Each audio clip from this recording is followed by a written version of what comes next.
El tema del día. 9:07 de la mañana, continuamos con más de este análisis del torno por fedecamarasradio.com, @federadiobe, tanto en Twitter como en Instagram. Tania, antes de abordar el tema del día, que ya hablamos gran parte en el primer bloque, y antes de recibir a nuestro primer invitado del día de hoy, vale la pena leer una nota que me acaban de pasar, para que no nos caiga por sorpresa, y esto tiene que ver con el tema económico, que desde este miércoles entra en vigencia la doble expresión de precios por nueva reconversión monetaria.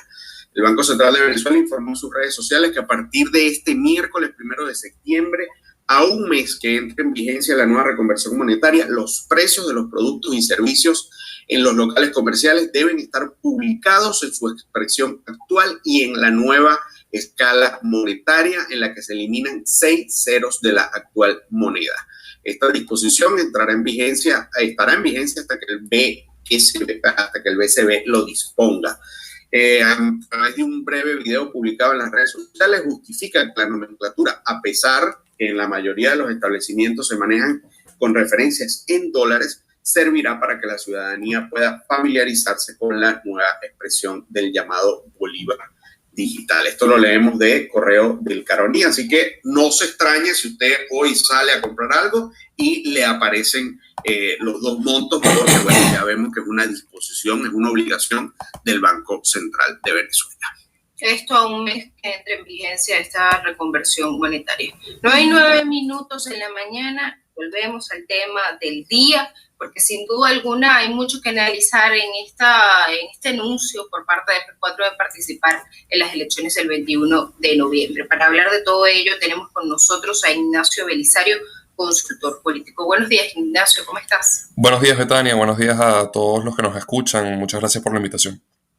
Gracias a ti, Ignacio, por tomarte estos minutos y conversar con nosotros, porque ¿cómo evalúas tú esta decisión? ¿Crees que fue demasiado tarde? ¿Crees que es tardía? ¿Crees que es oportuna? ¿Y cuál es el principal reto que tiene actualmente la oposición de cara a estas elecciones del 21 de noviembre, que ya están bastante cerca?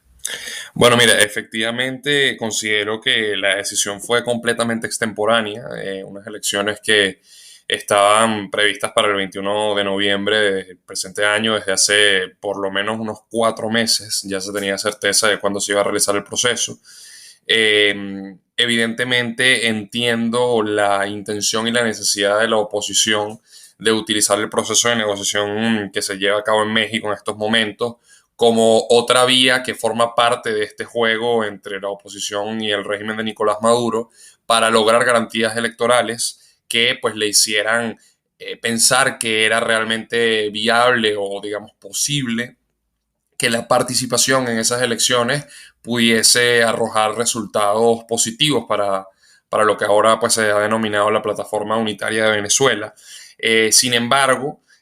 pues eso no quita el hecho de que todo lo que es el trabajo de organización y movilización social debió haber empezado desde antes. La definición de al menos precandidatos establecidos de forma clara y definitiva dentro de las filas opositoras debió haber ocurrido con mayor anticipación, y no deberíamos estar presenciando cosas como que a menos de 2 meses y medio de la cita electoral todavía estén luchando con el cuchillo entre los dientes entre la propia oposición por determinadas candidaturas en las regiones y en las distintas alcaldías a nivel nacional. Entonces, evidentemente no es solamente el hecho de decidir participar, sino todo lo que el participar involucra, y yo creo que se ha llegado tarde a esa decisión.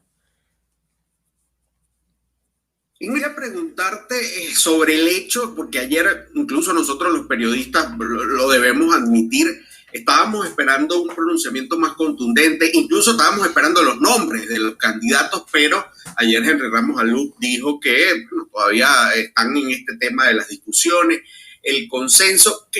¿Cómo ves esto tú? ¿Cómo ves el mensaje que dio ayer la oposición? Y sobre todo ese detalle que todavía dice que es una decisión extemporánea, pero todavía ni siquiera sabemos cuáles son los candidatos de la oposición, ¿no? Sí, completamente. Es que, de hecho, bueno, si nos vamos a poner desde la perspectiva de lo que es el manejo de la comunicación política, digamos, asertiva y efectiva, el mero hecho del sitio en el que se realizó el acto y quién fue el vocero y todo lo que, digamos, se transmitió desde esa rueda de prensa, pues sin lugar a dudas, al menos en mi opinión, dejó muchísimo que desear. Por lo que sí, o sea, en definitiva, yo también esperaba un pronunciamiento de otra naturaleza, esperaba que hubiese un vocero distinto, definitivamente, por pues diversos motivos que no tienen que ver con mi agrado por un vocero u otro, sino sencillamente por lo que el vocero en particular transmite, digamos, a una gran parte de la ciudadanía en cuanto a la credibilidad, en cuanto al desgaste de su imagen, por lo que sí, o sea, definitivamente una de las patas de la que siempre ha cojeado la oposición venezolana es la comunicación política efectiva, y pues lamentablemente pareciera que no se ha aprendido de esos errores y se sigue pues insistiendo en ellos. Y definitivamente el hecho de que todavía a estas alturas no exista un consenso y unas alianzas ya definidas para las candidaturas unitarias, pues hace que lo que comentas sea completamente acertado, porque vale, que estamos a menos de 2 meses y medio y se hace el anuncio, ok, de acuerdo, vamos a participar en las elecciones, pero ¿con quiénes? ¿Quiénes van a participar? ¿Cuáles son sus equipos? ¿Cómo estás organizando a la sociedad para todo lo que es el sistema de protección del voto? Ya tienes a los testigos, esos testigos están comprometidos, han recibido capacitación, porque otra cosa que sin lugar a dudas no puede volver a suceder es que frente a un resultado desfavorable, determinados liderazgos y determinadas candidaturas salgan a cantar fraude sin tener cómo demostrarlo, que es algo que lamentablemente la oposición ha realizado en demasía durante los últimos 22 años y que no ha resultado sino en la desconfianza del venezolano en el voto como herramienta para poder producir cambios, más allá de que sin lugar a dudas el principal responsable de esa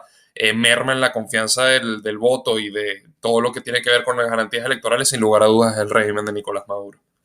Justamente a eso iba. Conversamos con Ignacio Belisario, consultor político. Dos preguntas, Ignacio. Primero,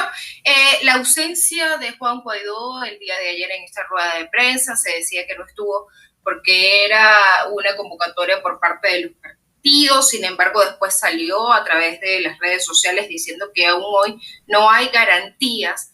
no hay condiciones electorales para una elección. ¿Cómo compagina este discurso, estos mensajes de Juan Guaidó con esta rueda de prensa de los partidos el día de ayer? Y lo segundo que quería consultarte era justamente eso, ¿cómo empezar a desmontar un discurso que tenemos par de años escuchando, que si bien lo comentaste, no es responsabilidad propiamente de los partidos aumentar la confianza en el voto, es responsabilidad del CNE, pero sin duda alguna los partidos de oposición han ayudado a esta desconfianza en el voto? ¿Cómo empezar a desmontar eso para canalizar los votos que más se puedan de cara al 21 de noviembre? Bueno, mira, en cuanto a la primera pregunta, yo creo que basta con ver el tuit que publicó escasos minutos después de la rueda de prensa David Smolansky para entender que en el Partido Voluntad Popular, sin lugar a dudas, hay posiciones encontradas entre distintos liderazgos que tienen una importancia significativa dentro del partido. Por lo cual yo creo que si uno compagina las declaraciones de Freddy Guevara el día de ayer con el tuit de David Smolansky, más la posterior respuesta de Juan Guaidó a lo que fue la rueda de prensa, sin lugar a dudas, debo decir que es una práctica que también Voluntad Popular ha aplicado en otros procesos electorales en donde vamos pero no vamos, pero hay gente que sí, hay gente que no, o sea que yo creo que si hacemos un poco de memoria colectiva con este tipo de pronunciamientos no debería de extrañarnos que esto suceda. Evidentemente el pronunciamiento que se realizó el día de ayer ha generado fricciones en determinados liderazgos, porque bueno, yo puedo entender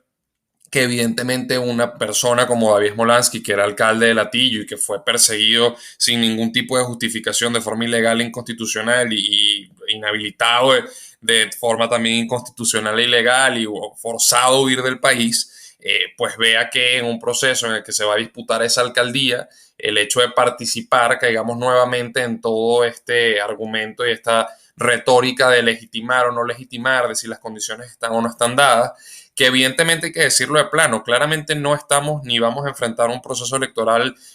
justo, transparente, verificable, auditable, o sea, hay que entender que las elecciones bajo regímenes autoritarios son eventos políticos que pueden llegar a ser aprovechados para construir una ruta que facilite una transición democrática. Y esto no lo digo yo, lo dice la literatura y experiencias en otros países como Brasil, como Chile, como Serbia, pero los factores políticos de oposición son fundamentales para aprovechar esas oportunidades. Y precisamente ahí voy a la segunda pregunta que hacías, que es ese discurso, evidentemente, debe ser afrontado. O sea, lo que yo no veo todavía, aunque sí lo hacen algunos voceros, porque yo creo que es de resaltar lo que hizo ayer Freddy Guevara al reconocer que no se puede seguir en el círculo vicioso, enfrentamiento casi de aniquilación del adversario, porque es la única forma de lograr los resultados políticos que se quieren, porque lo mismo opina el chavismo de sus adversarios políticos, que somos quienes nos les oponemos. Pero sin lugar a dudas yo esperaría ver a más voceros asumiendo un mea culpa, no en el sentido de darse golpes de pecho o decir que nada de lo que se hizo tenía justificación, porque sin lugar a dudas existen motivos para decir que las elecciones no pueden llegar a ser el medio o el vehículo para lograr una transición democrática, pero el asunto está en que ahora debes reconocer el por qué en este momento consideras que esa vía, que esa ruta estratégica puede dar más frutos que una estrategia que yo creo que efectivamente no llegó a buen puerto, como fue todo el tema del gobierno interino y el desconocimiento de las instituciones del régimen autoritario, etcétera, etcétera. Pero un tema que sin lugar a dudas siempre ha faltado en la oposición es la capacidad de hacer una, digamos, rendición de cuentas y aceptar los errores que se han cometido y explicar de forma transparente y sincera a la ciudadanía el cambio de ruta, el cambio de estrategia, con lo cual pues evidentemente es una tarea pendiente,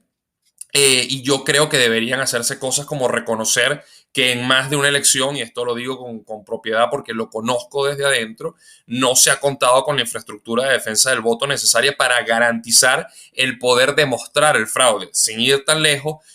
contemos entre nosotros la cantidad de veces que se ha alegado fraude en una elección determinada y sin embargo durante 22 años el único fraude que se ha podido verdaderamente demostrar fue el de Andrés Velázquez en la gobernación de Bolívar en el 2017. De resto no se ha podido probar nada. Y allí también hay un error importante dentro de la oposición que cabría ser reconocido, pero que la dirigencia nunca ha querido reconocer. Entonces, yo creo que también es parte y parte en cuanto a que evidentemente el régimen es el principal causante de la desconfianza del proceso de votación y del voto como herramienta de cambio, pero la oposición también ha debido reconocer en determinados momentos que no ha hecho el trabajo necesario para utilizar esa herramienta, incluso a pesar de estar en un terreno desfavorable a favor de las expectativas de cambio de la ciudadanía. Hablamos con Ignacio Belisario, consultor político. Ignacio, también me gustaría preguntarte sobre, bueno, la reacción de Nicolás Maduro. Ayer en horas de la tarde, Maduro dijo que aplaude y así lo calificó de gesto político de la oposición, de ir a las elecciones, pero algo que me llamó poderosamente la atención de sus declaraciones es que él dijo que, supuestamente con este gesto, la oposición estaría reconociendo la legitimidad del Consejo Nacional Electoral y de la nueva Asamblea Nacional que se eligió el 6 de diciembre del 2020. ¿Cómo interpretar estas declaraciones de Nicolás Maduro? Bueno, lo que sin lugar a dudas yo te diría es que tanto Nicolás Maduro como todo el chavismo está muy bien asesorado por diversos profesionales de la consultoría política y de la comunicación política que lamentablemente prestan sus servicios a un régimen tiránico, pero que lo que está haciendo tiene todo el sentido del mundo desde una perspectiva electoral. ¿Cuál es la mejor herramienta del chavismo para poder lograr que los resultados del 21 de noviembre no sean adversos a sus intereses? Desmovilizar al sector opositor. ¿Y qué tipo de cosas desmovilizan históricamente al sector opositor? Decir que les estás reconociendo su legitimidad, que reconocen instituciones que fueron alcanzadas mediante procesos irregulares, que los aplaudes y los felicitas,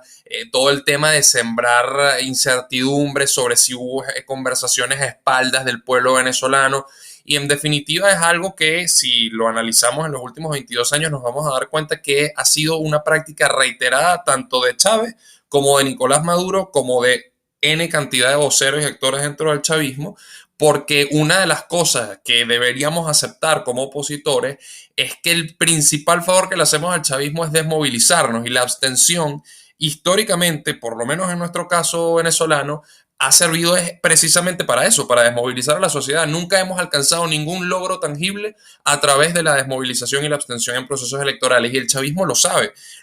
porque tienen estudios de opinión, porque probablemente también tienen quien les haga sus análisis estadísticos de cuáles son los mensajes y las variables que más efecto tienen en desmovilizar el sector opositor. Entonces no nos estamos enfrentando, por más de que mucha gente crea, a unos tipos simplones que eso sí, Maduro ha sido muy inteligente en vender su imagen como de que él fuera un bobo o un tipo que no sabe lo que hace, y la gente se ha creído ese papel.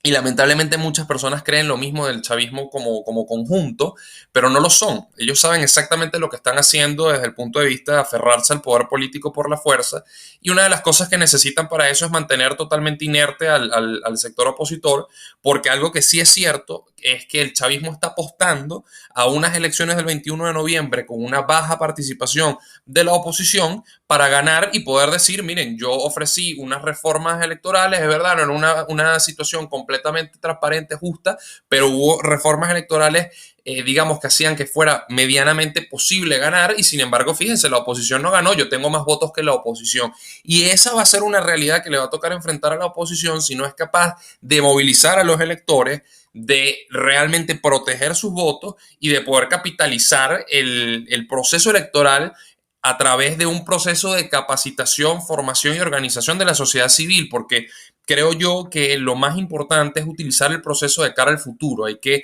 asumir que el chavismo va a permanecer en el poder el 22 de noviembre, que estas elecciones no van a causar una salida del poder del chavismo en el corto plazo, y más bien entender es la participación como parte de un proceso global que permita realmente ir transitando hacia digamos, un cambio político que permita realmente el retorno de la democracia en Venezuela. Pero si entendemos nuevamente este proceso como un todo nada y como que la situación cambia el 22, o incluso supongamos que en un escenario que para mí es improbable, la oposición lograra ser la vencedora del proceso del 21 de noviembre, al día siguiente vamos a entrar de nuevo en la dinámica que se entró tras ganar la Asamblea Nacional, de querer comunicar que vamos a ir de una vez contra el chavismo y acabar con el adversario. Vamos a repetir el círculo vicioso del que hablaba Freddy Guevara el día de ayer. Ignacio, lamentablemente se nos acabó el tiempo, pero un placer haber conversado contigo la mañana de este miércoles. Muchísimas gracias a ustedes por la invitación. Hablábamos con Ignacio Belisario, consultor político, creo que muy claro el mensaje, muy claro el análisis que hacía Ignacio, porque sin duda alguna, yo creo, y lo hemos repetido en reiteradas ocasiones, pareciera que la oposición ha aprendido poco en estos últimos años. Es así, Betania, es increíble cómo pasa el tiempo, y lo comentaba Ignacio, estamos en un círculo vicioso que es increíble cómo todos los venezolanos, o prácticamente todos los venezolanos, nos damos cuenta, pero ellos no. Entonces tú dices, bueno, mira, aquí hay algo más que nosotros no sabemos. Ojalá que diriman todas sus diferencias, que se logren candidaturas, unitarias, y tengan el mejor gesto y puedan lograr el mejor escenario para el 21 de noviembre, aunque yo concuerdo con Ignacio, yo particularmente lo veo bastante difícil.